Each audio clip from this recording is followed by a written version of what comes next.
Okay, so we're going to look for, this is the project, this is the Excel file, and I did these two. I converted $200 into euros and $200 into yen.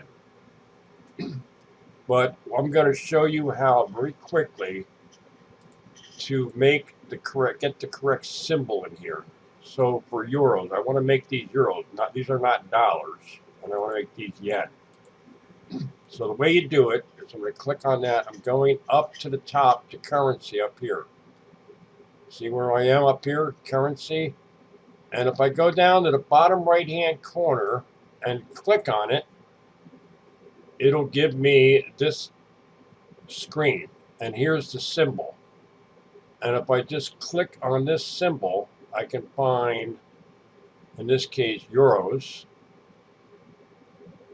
which would be, sometimes you're going to search for it. There's the Japanese yen. And here is euros. These are all looking like euros. I'm going to make sure I get the European one that's the same. There's the euro right there. Click on the euro and hit OK.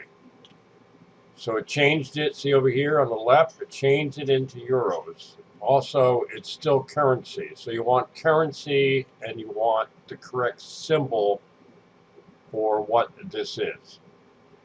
Now, the only one I want to bring up here is this ARS. That's going to be a hard one to find. Again, click at the bottom right here, number formats, and then symbols. The left off of euros, you've got to go almost all the way down to the bottom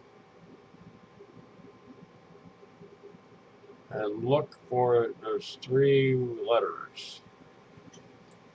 ARS, right there. There's the ARS, and that goes down here.